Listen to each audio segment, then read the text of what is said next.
یہ کوفہ بیٹھا تھا، اس میں سب لوگ بیٹھے تھے.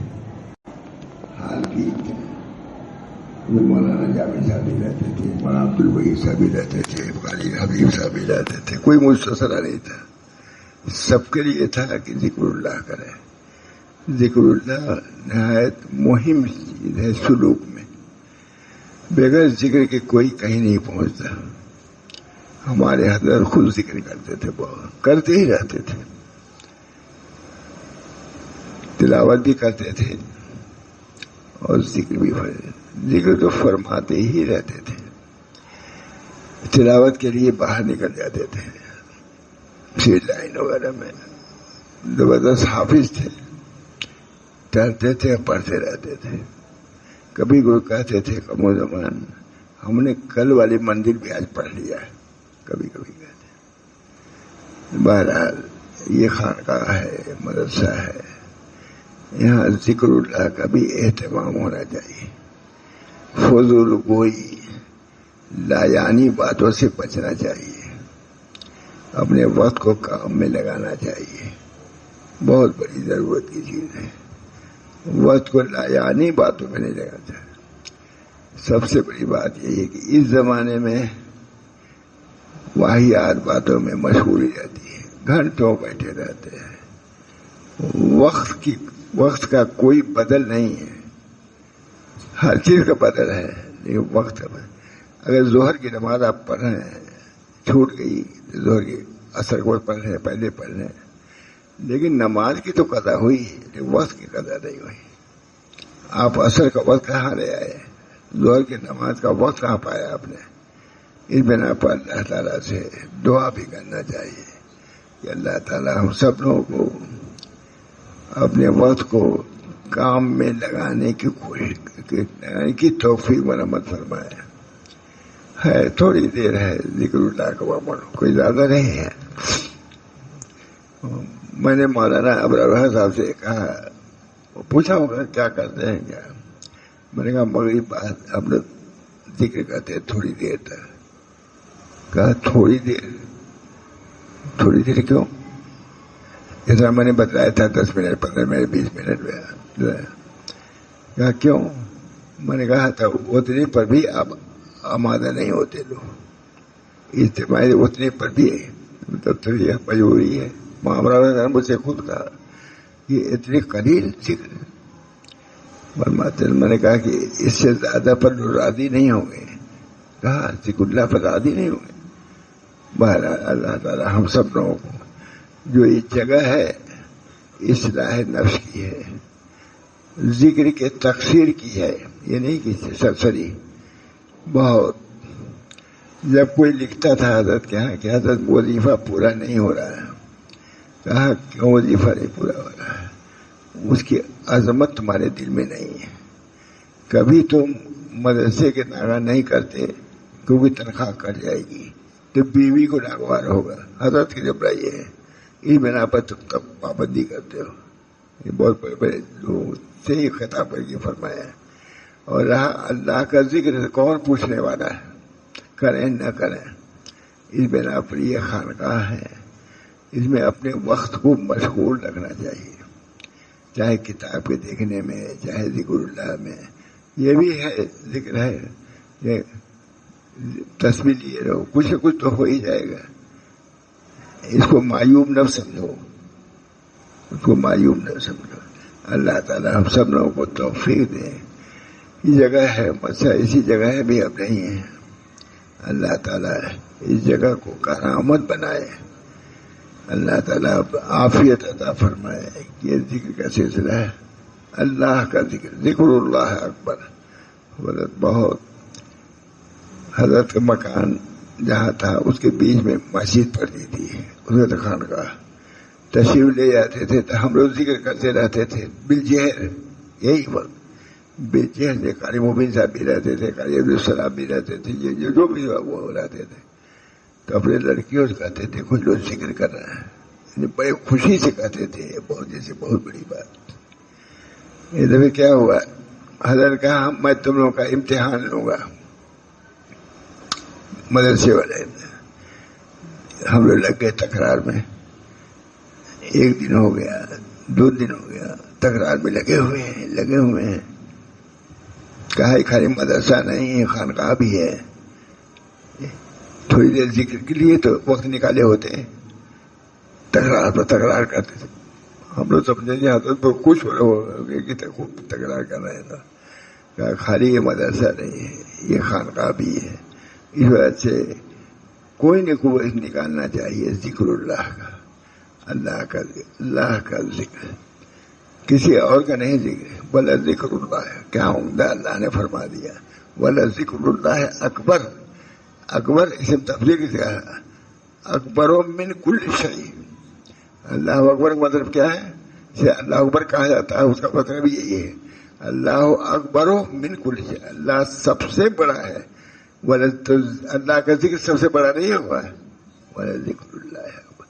اللہ تعالیٰ ہم سب کو توفیق دے. ہم لوگ لگے رہتے ہیں، دعا کیجیے کہ اللہ تعالیٰ قبول فرمائے اور یہ سلسلہ جاری رہے. ذکر اللہ کی مجلس بہت کارآمد ہے اور بہت سے آفات اور بلیات کو دور کرنے والی تھی. بہت تاکید تھی حضرت کی. کسی بات میں گیا، کہا تم کیسے آ گئے؟ تم اس وقت ذکر کرتے ہو نا. صبح کو حضرت ٹہلنے جاتے تھے بمبئی میں، باہر نکلتے تھے فجر کے بعد، تو میں بھی چلا گیا وہاں باہر سڑک کے قریب. تم کیسے آئے؟ تم تو اس وقت ذکر کرتے ہو نا. کیوں؟ ڈانٹ دیا ہم کو سب کے سامنے. داماد تھے ہم لوگ. پھر مجھے ہر وقت یاد رہتا ہے. کہا وہ یہ لو تم، میں جا رہا ہوں، ملنے کے لیے آئے ہیں، نئے لوگ ہیں، یہ ملیں گے. لیکن تم کیوں آئے؟ تم تو اس وقت یہ لفظ تم ذکر کرتے ہو اس وقت. انہوں نے کہا ہاں تو پھر جاؤ. کیوں آئے؟ اللہ تعالیٰ ہم سب لوگوں کو اپنے زندگی کو کارآمد بنانے کی، صحیح کرنے کی توفیق مرحمت فرمائے. زندگی بار بار نہیں ملے گی مولانا، گیا وقت پھر ہاتھ آتا نہیں. اللہ تعالیٰ ہم سب لوگوں کو اپنے ذکر و فکر میں رکھے. بہت سے بزرگان دین ہمارے حضرت کھانے پینے میں مختصر اختصار کرتے تھے. کہا اتنی دیر میں جب تک ہم چبائیں گے اس چیز کو تو اتنا ہم پڑھ لیں گے. لکھا کتاب محمد صاحب نے دکھایا تھا. اپنے وقت کی قدر، اپنے وقت کی نگرانی بہت بڑی چیز ہے. اللہ مجھے بھی توفیق دے، آپ حضرات کو بھی توفیق دے. کہیں بھی اس قسم کے ذکر کا معمول وغیرہ ہے بھی نہیں. یہاں الحمدللہ حضرت نے اتنا اس پر جانچ کیا ہے. ذکر اللہ ہفتے میں ایک مرتبہ حال کی اطلاع کرنی پڑتی تھی. تو ہم لوگ سمجھے کہ ذکر کے بارے میں لکھتے تھے کہ حضرت یہ ذکر کیا ہے، تو نیچے لکھ دیتے تھے اخلاق کا کیا حال ہے. ختم. انہیں ذکر اللہ دیکھا، بہت ذکر اللہ حضرت آئے تو لکھ دیتے تھے کہ حضرت اتنا ہم ذکر کر رہے ہیں مغرب آئیے. تو اس پر بھی ایک دفعہ نہیں سمجھے کہ خالی ذکر پر ہی آ گئے. فرمایا لکھا وہ خط پہ لکھا ہوگا اخلاق کا کیا حال ہے، اس کے متعلق بھی لکھیے. خطوط لکھتے تھے. اس بنا پر طریق یہی ہے مولانا، کثرت ذکر حسن خلق.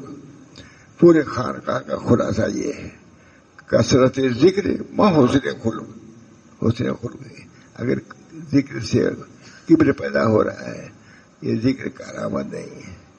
ذکر کے ساتھ حسن خلق بھی ہونا چاہیے. کوئی برائی نہیں، کوئی اس کے اندر فخر نہیں، تفاخر نہیں. اللہ تعالیٰ ہم سب کو توفیق دے.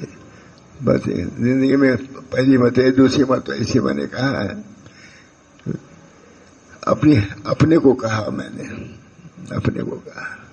آج اس کی نتیجے میں اتنی بدخلقیاں بڑھتی جا رہی ہیں. جب کل میں ذکر نہیں ہوگا تو کیا ہوگا؟ اتنی بدخلقیاں، اچھے لوگ ہیں، طرح طرح کی باتیں ابھرتی رہتی ہیں. بد اخلاقی کی، کبر کی، حسد کی، کینہ کی. یہ سب چیزیں قلب کو بالکل برباد کرنے والی چیزیں. اللہ اور یہ خانقاہ صرف کثرت ذکر ہی کا نام نہیں ہے بلکہ حسن خلق کا نام ہے. 2 چیزوں سے مرکب ہے تصوف، حسن خلق اور کثرت ذکر. ہمارے بولے امتحان لیتے تھے. وہ ایک عالم نے بہت بڑے استاد بھی تھے. بہت لکھا کہ میں یہ پڑھتا ہوں ادھر یہ پڑھتا ہوں. نیچے حضرت نے سب لکھا, بہت 2 صفحہ لکھا تھا انہوں نے. نیچے لکھ دیا اخلاق کا کیا حال ہے. بس اب وہ بیچارے پریشان. ہونے دل پینے کو لخت جگر کھانے کو, یہ غذا ملتی ہے جانا تیرے دیوانے کو. کچھ تو ہونا چاہیے. اب تسہیل کا یہ مطلب نہیں ہے کہ اس کو ختم ہی کر دیا جائے. حضرت اس پہ نقل کرتے تھے یہ نہیں, جاری رکھو ان چیزوں کو.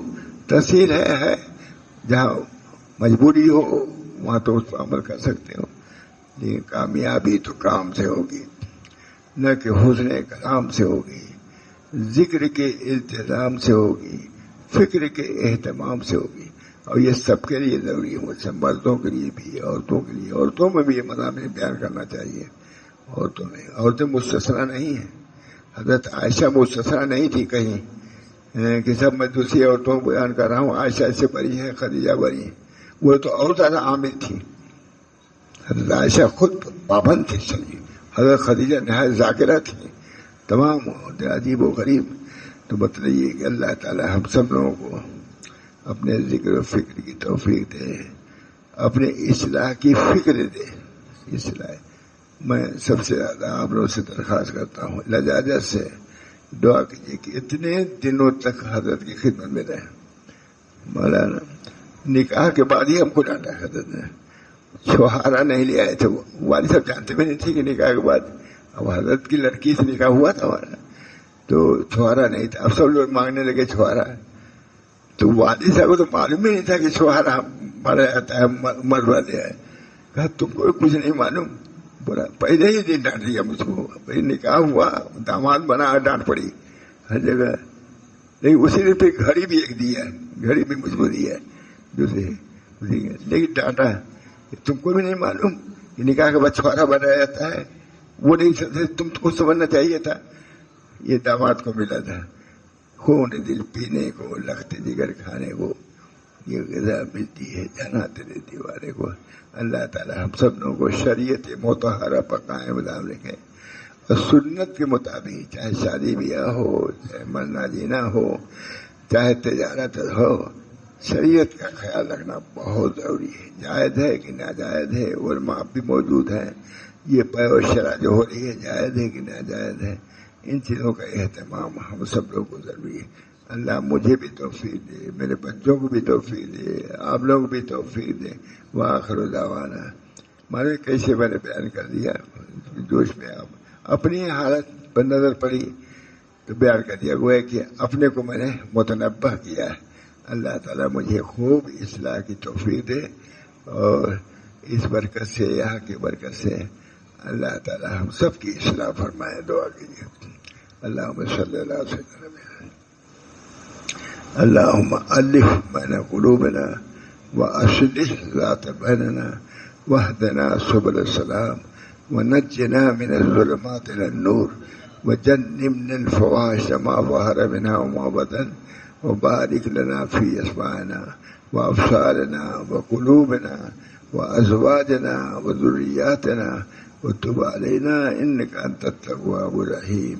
اللهم ألف بين قلوبنا وأصلح ذات بيننا واهدنا سبل السلام ونجنا من الظلمات إلى النور وجنبنا الفواحش ما ظهر منها وما بطن وبارك لنا في أسماعنا وأبصارنا وقلوبنا وأزواجنا وذرياتنا وتب علينا إنك أنت التواب الرحيم. ربنا تقبل منا إنك أنت السميع العليم برحمتك يا أرحم الراحمين.